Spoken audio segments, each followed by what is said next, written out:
अस्सलाम वालेकुम my anti test aspirants. तो भाई क्या हाल है सबके। I hope you all are doing well और आपकी जो है वो एंटी टेस्ट की तैयारी काफ़ी ज़्यादा अच्छी चल रही होगी। सो आपका भाई हाजिर हुआ है भाई एक और नई वीडियो के साथ, जिसके अंदर मैं कोऑर्डिनेट ज्योमेट्री स्ट्रेट लाइन के मोस्ट आस्क्ड क्वेश्चन जो है वो नस के अंदर आने वाले सॉल्व करवा रहूँगा। सो अगर आप नस की तैयारी कर रहे हैं, फास्ट की तैयारी कर रहे हैं, जीके की तैयारी कर रहे हैं, तो ये वीडियो को एंड तक ज़रूर देखिएगा, क्योंकि ये बहुत वैल्यूएबल इन्फॉर्मेशन है जो मैं आपको बिल्कुल फ्री ऑफ कॉस्ट दे रहा हूँ। ठीक है, सो फर्स्ट क्वेश्चन की तरफ बढ़ते हैं भाई। मोस्ट आस्क्ड क्वेश्चन है, ये मैंने नस के अंदर भी देखा, फास्ट के अंदर भी देखा और जीकी के अंदर भी देखा। तो if a line is bisected first and third quadrant then value of slope and inclination is. तो भाई क्या बोलता है, लाइन जो है वो बाइसेक्ट कर रही है फर्स्ट और थर्ड क्वाड्रेंट को, तो हमसे स्लोप और इंक्लिनेशन की वैल्यू पूछी हुई है। तो भाई मैंने आपको इस तरीके के क्वेश्चन को सॉल्व करने का तरीका बताया भी है। क्या होता है, फर्स्ट भी इमेजिनेशन करते हैं, उसके बाद देन वी ड्रॉ रफली structure and then we implemented. तो इसका रफली स्ट्रक्चर किस तरह ड्रॉ करेंगे, लेट सपोज मेरे पास सबसे पहले मैं कोऑर्डिनेट्स को ड्रॉ कर लेता हूँ। ये मेरा पहला क्वाड्रेंट आ गया, this is my Y axis, this is my X axis. यहाँ पे मेरा फर्स्ट क्वाड्रेंट होता है, ये मेरा सेकंड क्वाड्रेंट होता है, ये थर्ड होता है, ये फोर्थ होता है। अब क्या बोलता है, वैल्यू ऑफ स्लोप और इंक्लिनेशन की वैल्यू चाहिए। तो स्लोप और इंक्लिनेशन दो अलग अलग चीज़ें, ये बात याद रखेगा। जो वो बच्चे बहुत ज़्यादा इसमें टीचर्स कंफ्यूज कर देंगे, जो है वो स्लोप और इंक्लिनेशन एक ही चीज़ है, लेकिन मैं आपको बता रहा हूँ कि भाई ये दोनों वो बहुत डिफरेंट चीज़ है। ठीक है, सो क्या करेंगे भाई, फर्स्ट और थर्ड क्वाड्रेंट को बाइसेक्ट किस तरह कर सकती है लाइन। लेट सपोज यहाँ से जो लाइन पास करेगी वही तो इन दोनों को बाइसेक्ट करेगी ना भाई, यही बिल्कुल बोल रहा है सवाल के अंदर। तो मैंने क्या करा, ये लाइन बना दी। अब अगर ये बाइसेक्ट कर रही है तो इसका मतलब मेरे पास एक्स और वाई एक्सिस के दरमियान जो एंगल होता है वो कितना होता है भाई, 90 डिग्री होता है। तो 90 डिग्री का आधा कर दो, 90 का आधा कितना हो गया, 45 हो गया। तो यहाँ से यहाँ तक 45 डिग्रीज। तो इसका मतलब क्या हुआ कि इंक्लिनेशन जो होता है बच्चों, इंक्लिनेशन होता है एक्स एक्सिस से बनने वाला एंगल। तो एक्स एक्सिस से कितना एंगल बन रहा है, 45 डिग्री बन रहा है। तो इसका इंक्लिनेशन क्या हो जाएगा भाई, 45 डिग्री हो जाएगा। Now for slope, what we do for slope. Slope के लिए हमारे पास फॉर्मूला होता है भाई, M equal to tangent theta. बता चुका हूँ बहुत दफ़ा कि अगर एंगल गिवन हो तो स्लोप किस तरह निकाल सकते हो। तो थीटा की वैल्यू 45 है, तो टेन 45 क्या हो जाएगा, 1 हो जाएगा। तो क्या मुश्किल था इसके अंदर, बच्चों की तरह सॉल्व कर लिया। अच्छा, दूसरे तरीके से जो क्वेश्चन पूछा गया वो किस तरह पूछा गया कि भाई फर्स्ट और थर्ड की जगह अब वो सेकंड और फोर्थ को जो है वो बाइसेक्ट कर रहे हैं। वो सेकंड और फोर्थ को बाइसेक्ट करेगा तो इसका मतलब ये वाली लाइन होगी मेरे पास, यही वाली होगी ना भाई। बिल्कुल सर ऐसा ही है, इसको ज़रा सही से बना देते हैं। यहाँ से ये यूँ पास कर रही होगी, सही है। तो अब अगर मैं स्लोप की, अब अगर मैं इंक्लिनेशन देखूँ, एक्स एक्सिस से बनने वाला एंगल, यानी यहाँ से ये पूरा 90 और फिर प्लस 45, तो 90 प्लस 45 जो होगा वो इसका 135, इसका इंक्लिनेशन आ जाएगा। तो इंक्लिनेशन कितना आ गया बच्चों, इंक्लिनेशन आ गया 135।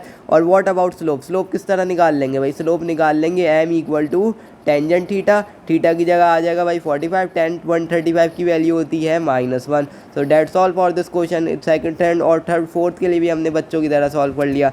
So now moving towards the question number 2, if line joining, one of the most important question नस के अंदर हर साल आ रहा है। क्या बोलता है, if line joining 1,1 and 3,2 is perpendicular to the line joining -1,1 and x,7 the value of axis. तो भाई अपने स्टूडेंट्स को मैं ये चीज़ बता चुका हूँ कि जब भी परपेंडिकुलर की कंडीशन आती है और वहाँ पे जो है वो आपको वैल्यूज़ निकालनी हो तो आप स्लोप वाली कंडीशन लगा देते हो। दोनों का प्रोडक्ट किसके बराबर होता है भाई, -1 के, यानी m1 मल्टीप्लाई बाय m2 बराबर आ जाएगा -1 के, सही है ना। अब यहाँ से अगर मैं देखूँ तो स्लोप की वैल्यू किस तरह निकलती है, जब हमारे पास दो एंड पॉइंट्स गिवन हो, m equal to y2 minus y1 divided by x2 minus x1, इसी तरह निकलती है ना। बिल्कुल सर इसी तरह निकलती है। तो अब हम पहले जो लाइन है, पहली लाइन के लिए हम पुट करवा देंगे। हमारे पास x1 y1 क्या है यहाँ पर भाई, ये हमारा x1 y1 हो गया, ये हमारा x2 y2 हो गया। आई होप आप लोग को समझ आ रहा होगा। तो ये 2 - 1 डिवाइडेड बाय 3 - 1 जो कि बराबर आ गया 1/2 के, सही है, बिल्कुल आ गया sir. Now for line 2, this is my L1,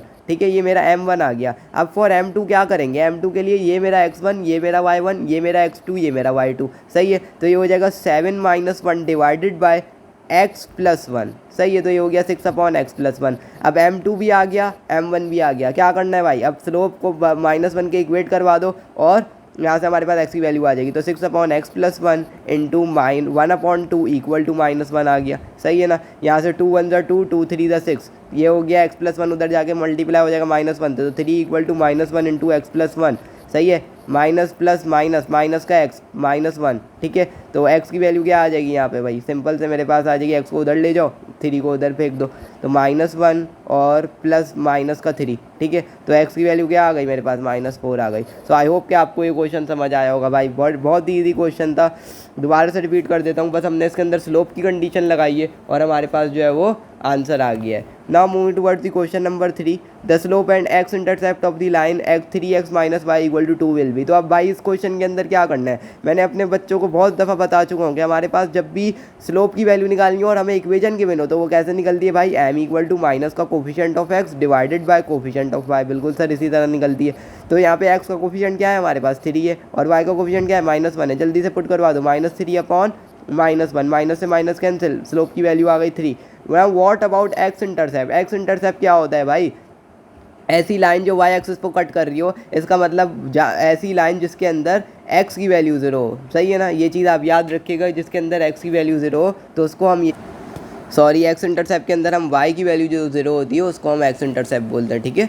तो यहाँ पे जो है वो क्या होगा, एक्स वाई की जगह 0 पुट करवा दो तो ये हो जाएगा 3x माइनस का 0 = 2, और यहाँ से एक्स की वैल्यू क्या आ जाएगी हमारे पास 2/3 आ जाएगी। तो क्या मुश्किल था भाई, बच्चों की तरह ये क्वेश्चन भी सॉल्व हो गया। नाउ व्हाट अबाउट, अगर वो बोलता है कि वाई इंटरसेप्ट की वैल्यू निकालो, तो वाई इंटरसेप्ट के लिए हम क्या करते हैं, इसी क्वेश्चन में एक्स की जगह 0 पुट करवा दो। सर बिल्कुल सही कह रहे हो, तो 3 0 से 0 आ गया, वाई की वैल्यू आ जाती -2। तो इस तरीके से भी क्वेश्चन आ सकता है।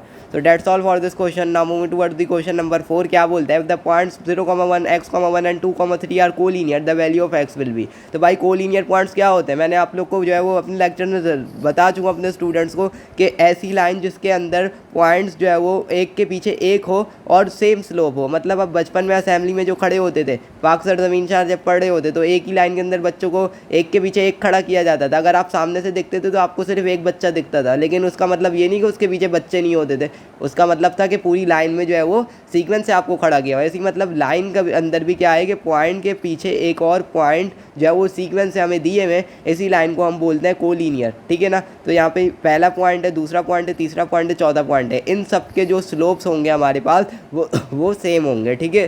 तो एक्स की वैल्यू किस तरह हम निकाल सकते हैं, तो अब लेट सपोज हमें 3 पॉइंट दिए हैं, इसको हम ए कंसिडर करते हैं, इसको बी कंसिडर करते हैं, इसको सी कंसिडर करते हैं। तो ये हमारा ए हो गया, ये बी हो गया, सी हो गया। अब जो मेरा स्लोप, आप गौर से सुनिएगा भाई, ए से जो सी तक का मेरा स्लोप होगा वो बराबर होगा बी से सी तक, ठीक है। ये चीज़ आपने याद रखनी है, मतलब एम ए सी बराबर होगा एम ए बी के। तो मैं यहाँ पे लिख देता हूँ एम ए बी बराबर है एम ए सी के। और जब हमारे पास पॉइंट्स गिवन होते हैं तो हम स्लोप किस तरह निकालते हैं, लेट सपोज 0,1 गिवन है और x,1 गिवन है और ये गिवन है 2,3। तो इसका मतलब मेरे पास जो एम ए बी हो जाएगा, एम ए बी के लिए मैं क्या करूँगा, y2 - y1 यानी 1 - 0, सही है, ये करूँगा, सही है, सॉरी 1 - 1 करूँगा ना। तो एम ए सी बराबर आ जाएगा मेरे पास, तो अगर मैं एम ए बी की बात करूँ तो एम ए बी बराबर आ जाएगा मेरे पास 1 माइनस इंटू माइनस +1 2/x, सही है। और इसी तरह एम ए सी किसके बराबर आ जाएगा भाई, एम ए सी बराबर आ जाएगा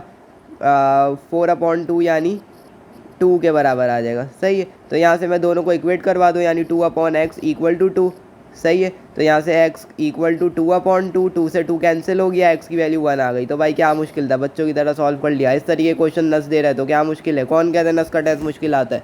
now move towards the question number 4, क्या बोलता है, equation of a line passing through 3,5 and is perpendicular to x axis will be. तो भाई इन क्वेश्चन के सिनेरियोज भी मैं अपनी जो है वो लेक्चर्स में, अपने सेशंस में, अपने बैच के अंदर बता चुका हूँ चीख चीख के क्या होता है भाई, ऐसी लाइन जो परपेंडिकुलर टू x एक्सिस हो, इसका मतलब वो एक वर्टिकल लाइन है। Let's suppose this is my y axis, this is my x axis. तो कौन सी लाइन होगी जो x के परपेंडिकुलर होगी, ये वाली लाइन होगी ना भाई। ये देखो ये एंगल बना रही है 90 डिग्री का, तो ये लाइन कौन सी है, वर्टिकल लाइन है। और वर्टिकल लाइन का हमारे पास स्लोप क्या होता है बच्चों, इन्फिनिटी होता है, ये चीज़ आपने याद रखनी है। तो यहाँ से हमें जो है वो इक्वेशन ऑफ लाइन निकालनी थी, तो स्लोप पॉइंट फार्मूला लग जाएगा y - y1 = m × x - x1। x1 और y1 की वैल्यू 3,5 है, m की वैल्यू हमने खुद पता कर ली जो कि इन्फिनिटी के बराबर है। जिसके कॉन्सेप्ट क्लियर होंगे वही स्लोप की वैल्यू पता कर पाएगा, सही है। तो यहाँ पे जल्दी से पुट करवा देते हैं, ये हो जाएगा y - 5 = 1/0 x - 3। तो यहाँ से 0 उधर चला जाएगा, तो x - 3 = 0 जो है हमारे पास इसकी इक्वेशन आ जाएगी। तो क्या मुश्किल था इसके अंदर। अब यही सेम क्वेश्चन मैं आपको होमवर्क देता हूँ, परपेंडिकुलर की जगह अगर यहाँ पे आ जाए पैरेलल, फिर क्या होगा बच्चों, अब वो आपने करना है। पैरेलल के लिए क्या होगा, पैरेलल के लिए ऐसी कौन सी लाइन होती है जो पैरेलल टू एक्स एक्सिस हो, मतलब अगर मेरे पास ये मैं इसी को देखूं तो मेरे पास ऐसी लाइन होगी जो पैरेलल टू एक्स एक्सिस हो, मतलब वो यही कोई लाइन होगी। सही है, ये वाली लाइन ले लेते हैं लेट सपोज। तो ये लाइन क्या है, कौन सी लाइन है भाई, ये हॉरिजॉन्टल लाइन है। तो हॉरिजॉन्टल लाइन का स्लोप क्या होता है बच्चों, हॉरिजॉन्टल लाइन का स्लोप होता है 0। सर हमारी टीचर ने हमें बताया था, तो गुड, सही बताया था बिल्कुल। तो 0 होता है, तो बस आपने वही करना है, y minus Y one equal to m into X minus X one करना है। ठीक है, y1 और x1 की जगह 3,5 ही आ जाएगा। y माइनस 5 इक्वल टू m की जगह आ गया 0, x माइनस का 3। ठीक है, तो यहाँ से 0 इंटू एक्स माइनस 3 0 हो जाएगा और y माइनस 5 इक्वल टू 0 इस क्वेश्चन का आंसर आ जाएगा। अगर पैरेलल टू एक्स एक्सिस, यहाँ लिख भी देता हूँ मैं भाई, पैरेलल टू एक्स एक्सिस, और ये नस के अंदर पूछा जा चुका है तो इसलिए बिल्कुल हल्के में नहीं लेना है। तो पैरेलल टू एक्स एक्सिस में ये होगा।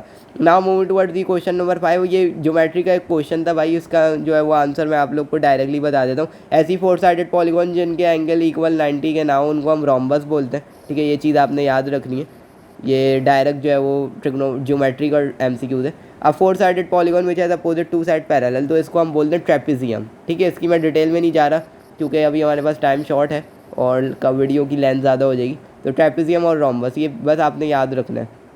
Now move towards the question number 7। If two lines 5x minus ky minus 11 equal to 0 and 10x minus 6y minus 7 equal to 0 are parallel, then value of k is. तो भाई क्या बोलता है, बहुत ही आसान क्वेश्चन। अगर आपके कॉन्सेप्ट क्लियर है, ये भाई चुटकियों में बजाने वाला क्वेश्चन है। दोनों के जो है वो पैरेलल है, तो हमें k की वैल्यू निकालनी है। हमें एक चीज़ पता है कि भाई पैरेलल लाइंस के अंदर स्लोप क्या हो जाता है, सेम हो जाता है, बिल्कुल ऐसा ही है। तो m1 बराबर आ जाएगा m2 के। तो अगर मैं इस लाइन का स्लोप निकाल लूँ और फिर इस लाइन का स्लोप निकाल लूँ और दोनों को इक्वेट करवा दूँ तो क्या मेरे पास k की वैल्यू आ जाएगी, बिल्कुल आ जाएगी। सर क्या स्ट्रेटजी लगाइए, तो भाई मानते हो ना फिर। तो m1 बराबर आ जाएगा यहाँ पे माइनस का coefficient of x divided by coefficient of x minus 5 upon minus का k, तो ये हो गया 5 ओवर k।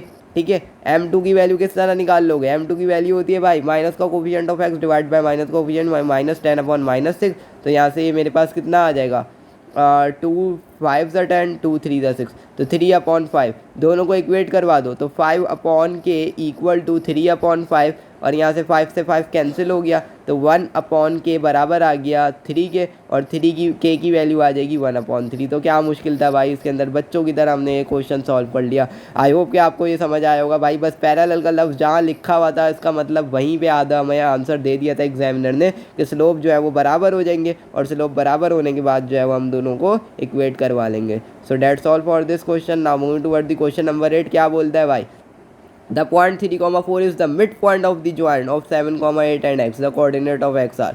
तो भाई मिड पॉइंट का फॉर्मूला आप लोग को मैं बहुत दफ़ा बता चुका हूँ, x बराबर होता है x1 प्लस x2/2 के, सही है ना। और इसी तरह y बराबर होता है y1 प्लस y2/2 के।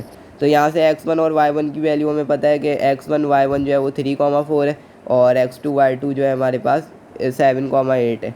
ठीक है, तो यहाँ पे बल्कि मिड पॉइंट दिया हुआ है, तो x और y, सिंपल x और y 3,4 है, x2 y2 ये है। तो हम जल्दी से पुट करवा देते हैं। x की जगह 3 पुट करवाया, x1 की जगह क्या पुट करवाएंगे, x के कोऑर्डिनेट निकालने, यानी x ही आ जाएगा सिंपल, और x2 की जगह क्या आ जाएगा 7/2। तो यहाँ से आप जल्दी से कर लो, 2 इधर चला जाएगा, 2 3 ज़ा 6, 6 इक्वल टू x प्लस 7, और x की वैल्यू आ जाएगी 6 माइनस 7, तो x की वैल्यू आ गई -1।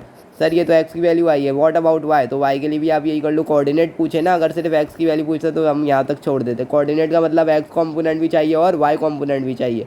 तो y की जगह क्या पुट हो जाएगा, सिंपल सा 4 इक्वल टू y1 की जगह y as it is plus का 8 डिवाइडेड बाई 2। तो यहाँ से हो जाएगा y इक्वल टू, अगर मैं यहाँ पे इसको सॉल्व करूँ तो y इक्वल टू 2 4 ज़ा 8, 8 माइनस का 8 जो कि बराबर आ जाता है 0 के, तो y की वैल्यू हमारे पास आ गई 0।